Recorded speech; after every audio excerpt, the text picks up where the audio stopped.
और उत्तर प्रदेश सरकार के मंत्री दिनेश प्रताप सिंह ने राहुल गांधी की नागरिकता को लेकर सवाल खड़े किए हैं। गौरतलब है कि कल लखनऊ हाईकोर्ट ने राहुल गांधी की नागरिकता वाली याचिका पर सुनवाई करते हुए केंद्र सरकार से जवाब मांगा है।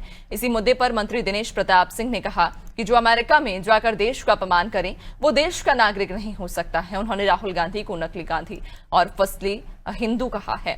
इस सिलसिले में मंत्री दिनेश प्रताप सिंह से खास बातचीत की अनादि टीवी के संवाददाता अभिषेक शर्मा ने। राहुल गांधी की नागरिकता को लेकर बड़ा मामला सामने आया है, जहां सुनवाई करते हुए लखनऊ हाईकोर्ट ने केंद्र सरकार से जवाब मांगा है और जवाब में केंद्र सरकार से ये भी पूछा गया है कि राहुल गांधी देश के नागरिक हैं या नहीं। एक लाइन में केंद्र सरकार बताए। हमारे साथ बात करने के लिए यूपी सरकार के मंत्री दिनेश प्रताप सिंह जी हैं। सर, एक बार फिर से राहुल गांधी की नागरिकता पर संकट है। केंद्र सरकार से लखनऊ हाईकोर्ट ने जवाब मांगा है कि राहुल गांधी देश के नागरिक हैं या नहीं।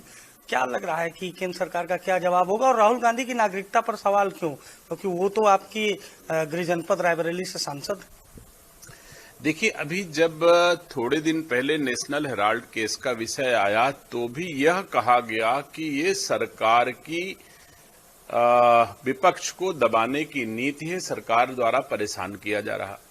और वो विषय भी माननीय उच्च न्यायालय ने ही उठाया था और तब हमारी सरकार नहीं थी, जबका विषय नेशनल हेराल्ड केस है।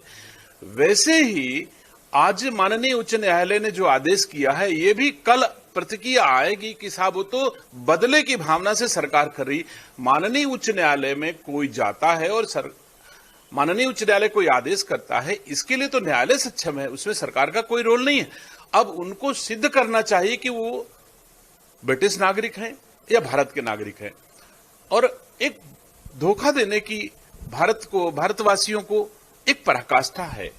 सब कोई जानता है आप नकली गांधी हो, फसली हिंदू हो, अब नकली भारतीय भी, आपको नकली भारतीय होने का भी आरोप आपके ऊपर है। अब आपको सिद्ध करना चाहिए कि आप हो कि नहीं। सबको जानता है कि हमारे यहां कोई सरनेम बाबा से मिल जाता है, नाना से मिल जाता है, कहीं से आ सकता है, लेकिन अंतानिया माइनो का बेटा गांधी हो जाएगा, फिरोज खान का बेटा गांधी हो जाएगा। वोट लेने के लिए प्रियंका गांधी अपनी बिटिया का नाम मारिया रख देंगी, वोट लेने के लिए प्रियंका गांधी अपने बेटे का नाम रेहान रख देंगी। तो कितना गिरेंगे ये लोग। अब मैं नहीं समझता कि भारत के लोग इस चीज को समझ गए हैं और किसी दशा में आपके इस झांसे में आने वाले नहीं हैं। अब सच्चाई खुल के रहेगी। जो भारत का नहीं है वो भारत का नहीं होगा, ऐसा मैं उम्मीद करता हूं। राहुल गांधी अमेरिका दौरे पर उन्होंने जिस तरह का बयान दिया है, महाराष्ट्र के चुनाव हो या देश के भीतर जो चुनाव होते हैं, उन्होंने चुनाव आयोग की भूमिका पर सवाल खड़े किए और उन्होंने कहा कि फेयर इलेक्शन नहीं हो रहा है। आखिर विदेश में जाकर इस तरह की बात करना, जब देश में इतना बड़ा राजनीतिक मंच, इतनी बड़ी पार्टी के राष्ट्रीय अध्यक्ष रह चुके हैं, नेता हैं, क्या लग रहा है?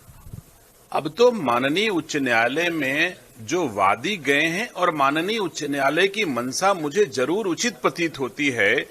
भारत का कोई भी नागरिक देश के बाहर जाकर के भारत को लज्जित कराए, ऐसा कोई भारत का नागरिक तो नहीं हो सकता है।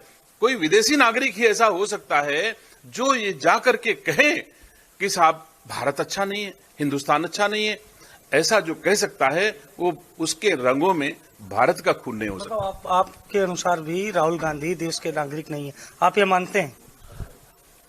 देखिए, जितना राहुल गांधी का आचरण व्यवहार है, उससे मैं उनको भारतीय होना कहीं से नहीं पाता हूं। लोकसभा के भीतर जो आचरण उन्होंने देशवासियों को दिखाया, लोकसभा के अध्यक्ष को माननीय अध्यक्ष को ये कहना पड़ा कि इस लोकसभा में भाई बहन भी आए हैं सांसद बनके, मां बेटे भी आए हैं सांसद बनके, पिता पुत्र भी आए हैं सांसद बनके, लेकिन आप जैसा आचरण किसी का नहीं रहा है। इसलिए सदन में आचरण व्यवहार सदन की गरिमा के अनुकूल करो। तो भारतीय संस्कार, संस्कृति, भारतीयता कहीं से राहुल गांधी में नहीं दिखती है। इसलिए मैं मान सकता हूं, कह सकता हूं कि संदेह है कि वो भारत के नागरिक हैं। तो देखिए, राहुल गांधी की नागरिकता पर जहां लखनऊ हाईकोर्ट ने केंद्र सरकार से जवाब मांगा है, वहीं अब यूपी सरकार के मंत्री दिनेश प्रताप सिंह ने कहा है, बड़ा बयान देते हुए, कि राहुल गांधी की नागरिकता पर उन्हें भी संदेह है। सहयोगी शिवांशु के साथ अभिषेक शर्मा, लखनऊ।